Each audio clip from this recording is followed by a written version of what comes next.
Janvier, and today I'm going to show you how I film and edit my videos for school and for YouTube. Recently, I've been getting a lot of assignments for school that require video making or video presentations. So I thought I'd share this video with you guys in case you're also having the same experience or if you want to become a YouTuber this year. I have some tips and tricks on how I make my thumbnails and how I upload my videos on YouTube, so be sure to watch until the very end. Now let's get started with today's video. The first thing to do when making YouTube videos is planning. And whenever I plan my videos, I like to use my bullet journal to write down all of my ideas. If you don't like to write down your ideas on notebook or on your planner, then I suggest that you use some apps on your phone or on your computer.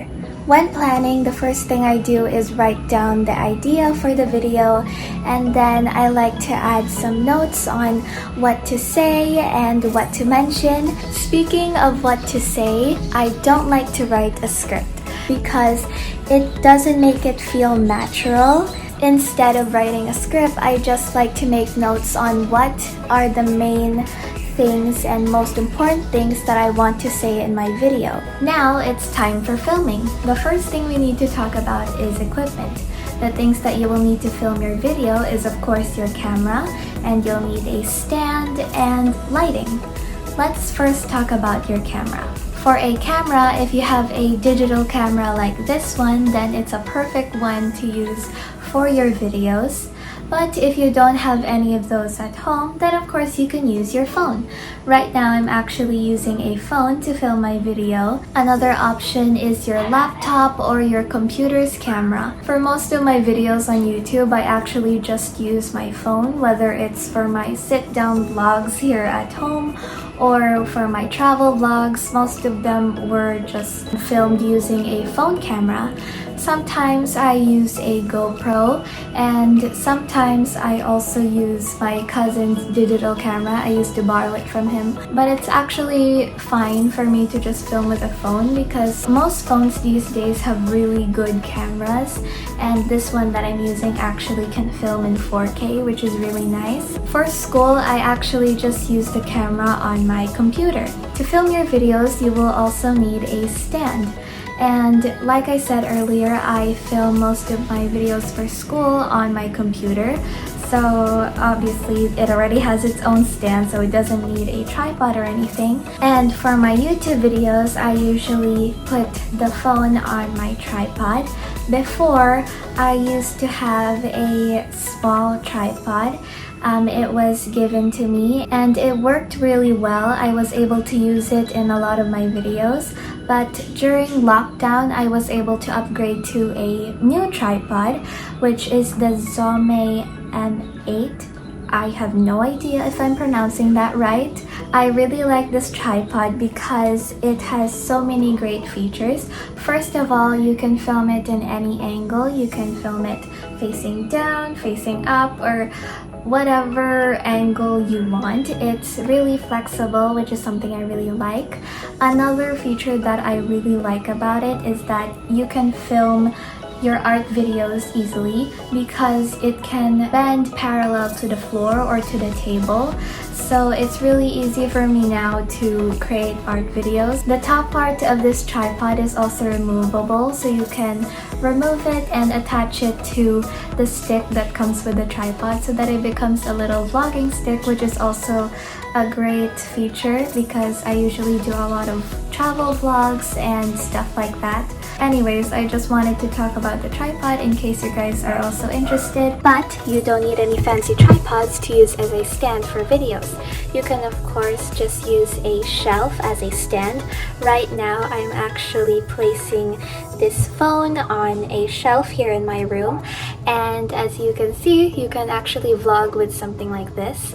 And of course, another option is to just hold your phone using your hand. Also, I know a lot of us have been doing online classes and working from home for the past 2 years, so I'm pretty sure one of you guys probably have a ring light at your house. Ring lights usually come with phone clamps, so you can attach that to your ring light and use it as a stand for your video as well. And at the same time, you can use your ring light for lighting. Speaking of ring lights, let's talk about its main purpose, which is lighting. There are 2 kinds of lighting for your videos. One of them is natural light and the other is artificial light. I like to use natural lighting more in my videos because it looks, well, more natural, and also it kind of gives some cool effects to your videos. The only thing about natural light is you have to wait for the right time to film your videos because sometimes it's cloudy and there's not much sunlight, and also you can't film during nighttime because there's no sunlight during the night.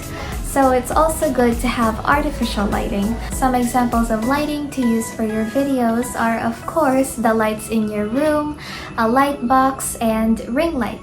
Ring lights are a great thing to have when filming videos because you can use it for lighting when filming at night or even in the morning, and it also has different kinds of settings, which is great. Something I like to do with my own vlogs is to do a mix of natural and artificial lighting when filming. That way the colors look natural and the lighting is even. When I'm filming my art videos, I just like to use my tripod and a phone, and I like to bend the tripod until it's parallel to the table, and I like to adjust the height until I'm happy with the framing. And for filming my travel vlogs, I like to use a GoPro and a phone on a vlogging stick or a selfie stick, and sometimes I just hold the phone using my hand. A little tip for vlogging while holding your phone or using a selfie stick or vlogging stick is to try to keep your camera at eye level or a little bit higher, and also try to keep your video steady and not shaky like this because it will be less satisfying to watch. For videos like this, I just put the phone on the tripod and adjust its height until I'm happy with the framing. Usually when I film these kinds of vlogs, I like to make sure there's a few inches of height between my head and the top part of the video. And I also have my ring light right in front of me for lighting. Once I'm done filming, I then collect all of the video footage and put them in a hard drive or a USB, and then it's time for editing, which is personally my least favorite part of the entire process.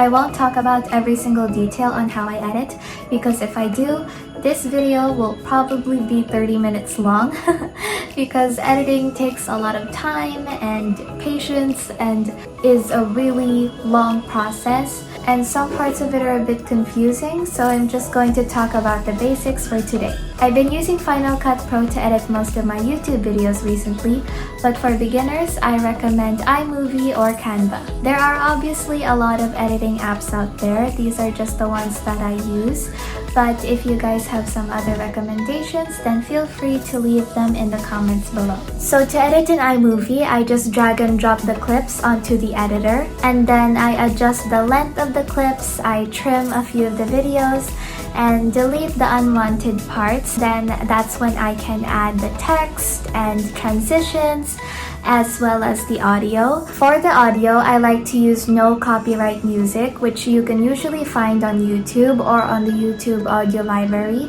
Once I'm done with the video, I export it, and that's when I can post it on YouTube. But first, let's talk about how I edit my videos on Canva. I really like to use Canva for school because it has a lot of great templates for videos, video presentations, and even Instagram Reels, TikTok videos, and YouTube Shorts. Sometimes I like to use one of those templates, but most of the time I like to create my own in a blank canvas. Canva has a lot of great features. You can find some videos in their video library, and you can also find photos in their photo gallery, but most of the time I usually like to upload my own videos onto Canva. And then once the video is on the canvas, that's when I like to add some graphics and some fun elements that I want to put in the video. So I just go to the Elements tab on Canva and I search for the element or the graphic that I want to put in the video. And once I find the sticker or the graphic that I want, I just click it and it will appear onto the canvas. and you can resize it and position it wherever you want. I also like to add some text. I like to use some really unique fonts in Canva. They have so many beautiful ones. I'm going to add a list of my favorite fonts in Canva in the description box below, so if you're interested, you can check it out. On the bottom part of your screen, you can see all of the video clips. You can right-click on the clips and you can find different options like duplicate, delete, and also split. But a little shortcut to split your clips or to trim your clips is to tap the letter S on your keyboard, and that will basically split the video. You can also add animations to the text and to the graphics as well. And there are also some transitions that you can choose from. Once you're done with your video, you can press play and see how the whole thing looks. And once you're done, you can click the download button and make sure that the file type is MP4. You can just press download and it will download to your computer and you can upload it on YouTube. Before I show you how to upload a video on YouTube, I'm going to show you a little sneak peek on how I make my thumbnails. Once again, if you're interested in the fonts I use, I'll leave them in the description box below. To upload a video, go to YouTube and press the create button. Click the upload video option. Once you click that button, it will lead you to the YouTube Creator Studio. And then this will appear on your screen. All you have to do is select a file or drag and drop your video onto YouTube Studio. Then it will start to upload. Now you can change the title and write your description. I already have a pre-made description for all of my YouTube videos, so once I drag and drop a video onto YouTube Studio, I already have a description written. For this video that I uploaded, I had to add something in the description, which is the video link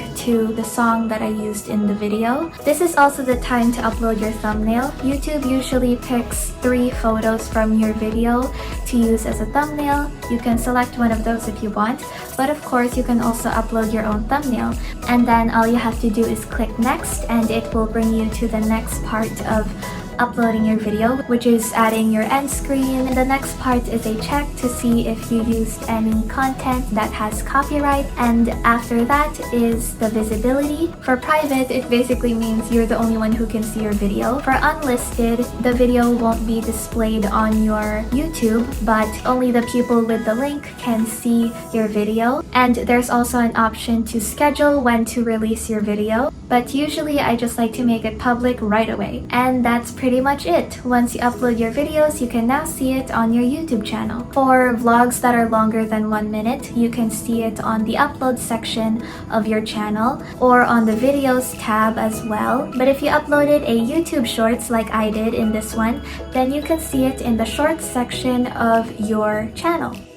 That's all for today's video. I hope you guys enjoyed and I hope you learned a lot. If you guys have your own tips and tricks on how to film and edit your videos, be sure to leave them in the comments below. Don't forget to give this video a like, subscribe to my channel, and ring the bell to receive notifications whenever I post a new video. Also follow me on Instagram and on Facebook for more updates.